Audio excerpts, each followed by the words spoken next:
नमस्कार दोस्तों, आप सभी का स्वागत है एक बहुत ही ज़्यादा रूह को कँपा देने वाली हॉरर कहानी में।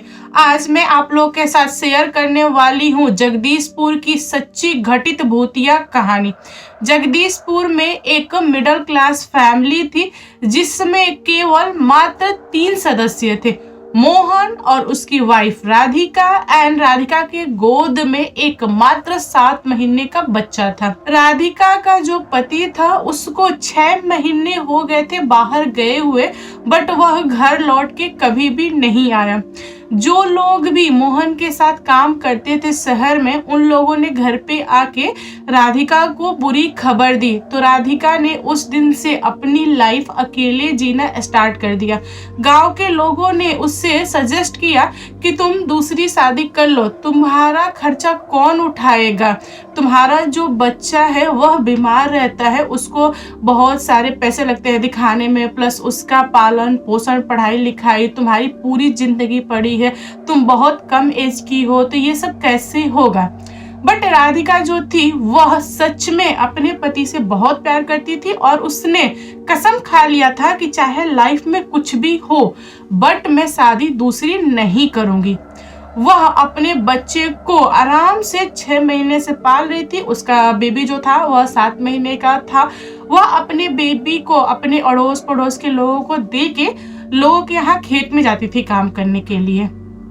उसके पास कोई ऑप्शन नहीं बचा था। उसके पास जितनी भी प्रॉपर्टी थी उन सारी प्रॉपर्टी को वह बेच बेच के अपने बेटे के इलाज में लगा दिया था। बाद में नौबत ऐसी आ गई थी कि उसको लोगों के यहाँ जाके मजदूरी का काम करना पड़ता था, क्योंकि छोटे वाले बच्चे को भी बहुत ज्यादा प्रॉब्लम थी, बीमारी थी, लोग बोलते थे कि वो भी नहीं बचेगा।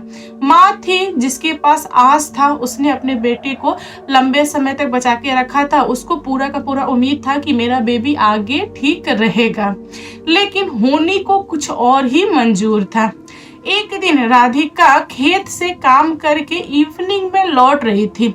उस दिन उसने रेड कलर की साड़ी पहनी हुई थी।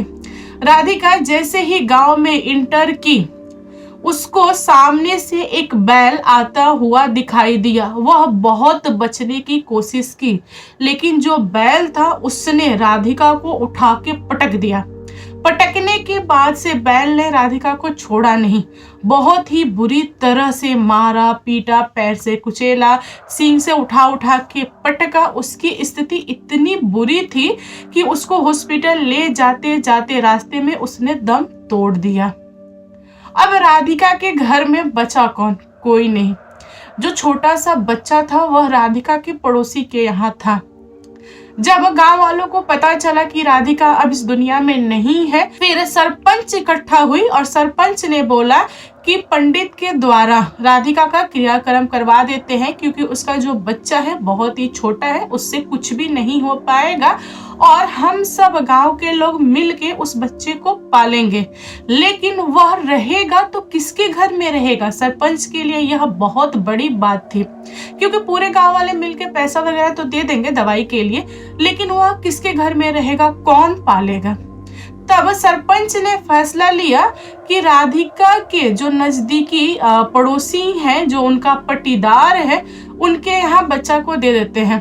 पूरे समाज में पटीदार वालों ने बोला कि ठीक है, बच्चा हम रख लेंगे, लेकिन इसका जो भी खर्च होगा वह पूरे गांव वालों को देना होगा, वरना हम नहीं कर पाएंगे। इसका दवाई दारू तो बिल्कुल भी नहीं कर पाएंगे, बस खिला पाएंगे। तो सरपंच ने बोला चलो ठीक है। पूरे गांव में चंदा लगना स्टार्ट हो गया और बच्चा जो था उसको चंदा पे पालना पोसना स्टार्ट कर दिया गया। जो बच्चा था वह मुश्किल से 2-2.5 महीना सरवाइव किया। उसके बाद उसकी भी हालत बहुत खराब, और जो पड़ोसी थे वे सारे के सारे पैसा लेकर रख लेते थे और उस बच्चे का इलाज ठीक से नहीं करवाते थे। बच्चा दुनिया में रहा नहीं। अब राधिका की फैमिली जो थी वह पूरे अच्छी तरह से पूरी की पूरी खत्म हो गई। लेकिन यहाँ पर बात खत्म नहीं हुआ।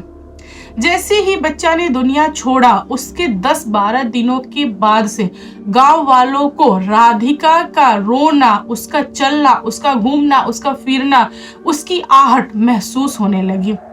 हर कोई रात में कहीं ना कहीं राधिका को देख ही लेता था और एक दूसरे से बात करते थे कि राधिका की जो आत्मा है उसको शांति नहीं मिला है, वह अपने बच्चे के लिए तड़प रही है और वह अपने बच्चे को ढूंढ रही है, लेकिन उसका बच्चा उसको मिल नहीं रहा है। तो उसकी आत्मा को कैसे शांति मिले, हमें कुछ करना चाहिए क्या? मतलब गांव में ऐसी सी बातें चल रही हैं, बट कोई एक्शन लेने के लिए तैयार नहीं है। कोई ऐसा इंसान नहीं है जो उसकी आत्मा को शांति दिला दे। दोस्तों, राधिका की आत्मा को जैसे ही पता चला कि उसके बच्चे का जो पैसा है वह पटीदार खा गए बट इलाज नहीं करवाए, तो उस आत्मा ने बैल का रूप धारण किया और अपने पड़ोसियों को उठा उठा के पटकना स्टार्ट कर दिया। पड़ोसी में एक दो लोगों को उसने मार दिया जो लोग सच में बहुत ज्यादा दोषी थे। लेकिन यहाँ पर राधिका की आत्मा को शांति नहीं मिली। उसने क्या किया कि गांव वालों को भी परेशान करना स्टार्ट कर दिया। गांव में जो कोई इंसान अकेला राधिका को मिल जाए तो वह बैल का रूप लेके उस इंसान को मारती थी। जब दिन प्रतिदिन गांव के लोगों की संख्या घटने लगी तो मुखिया को बहुत ज्यादा टेंशन होने लगा कि कुछ ना कुछ तो करना पड़ेगा, वरना वह आत्मा शांत नहीं होगी। और किसी को भी अंदाजा नहीं था कि राधिका की आत्मा इतनी ज्यादा लोगों को परेशान करेगी। गांव में उसके अत्याचार से सारे लोग परेशान थे। फिर मुखिया ने ऐसा प्लान किया कि एक काम करते हैं, किसी अच्छे जानकार तांत्रिक को बुलाते हैं और उसकी आत्मा को शांत करवाते हैं। अगर वो शांत नहीं होगी तो उसको बंधवा देते हैं और गांव में एक शांति का पूजा रखते हैं ताकि गांव शांत हो जाए। जिसने जितना कुछ खोया बस वहीं तक रह जाए, वरना वह आत्मा रुकेगी नहीं। तो मुखिया ने जैसा सोचा उसने वैसा ही किया। उसने बहुत दूर से एक अच्छे तांत्रिक को बुलाया और उसके बाद पूरे गांव वालों के सामने उस आत्मा को बुला के ऐसे पूछा कि तुम ये सब क्यों कर रही हो, ये बहुत गलत है। जिसने तुम्हारे साथ बुरा किया तुमने उसके साथ बुरा किया, यहाँ तक तो इंसाफ था, बट अब गांव वालों के साथ तुम क्यों कर रही हो?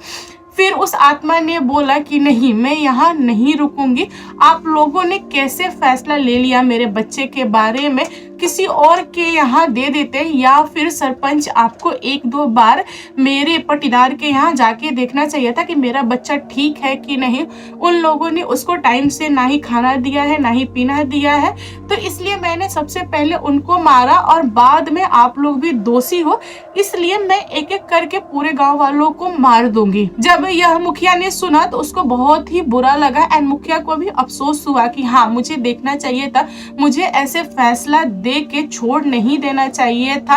और मुखिया को सच में नहीं पता था कि पटीदार इतने लालची निकलेंगे। फिर मुखिया ने उस आत्मा से माफी मांगा और गांव के जितने लोग भी थे जो समझदार थे, जिनको लगा कि हाँ सचमुच में हम लोगों से गलती हुई है, उन लोगों ने उस आत्मा से माफी मांगा और तांत्रिक को रिक्वेस्ट किया कि प्लीज आप इस आत्मा को बांध दीजिए कहीं पर। तो गांव वालों के हिसाब से तांत्रिक ने वैसा ही किया जैसे गांव वाले चाहते थे। उस आत्मा को पकड़ा और गांव में ही एक जगह पे उसको स्थान दे दिया और बोला कि तुमको जो कुछ भी चाहिए रहेगा साल में एक दो बार हम दे देंगे। तुम किसी के भी सपने में आके कुछ भी बता देना कि हाँ तुमको ये चाहिए, तो खाने का हुआ, पीने का हुआ, पहनने के लिए, चाहे जो कुछ भी हो तो हम दे दिया करेंगे। तो राधिका की जो आत्मा थी वह उस दिन के बाद से उस पेड़ के जड़ में ही रही और गांव वालों ने एक शांति पूजा गांव के बीच में रखी और उस दिन के बाद से उस आत्मा ने कभी भी किसी का बुरा नहीं किया। दोस्तों, एक पागल बैल की वजह से एक जिंदगी खत्म हो गई। हो सकता हो उसको इसी के द्वारा जाना लिखा हो, मे भी हो सकता है। तो दोस्तों, आप लोग बताओ आज की कहानी कैसी लगी? कहानी पसंद आए तो प्लीज लाइक एंड शेयर कीजिएगा और मेरे चैनल पे न्यू आए हो तो चैनल को सब्सक्राइब करना। Thank you, bye bye.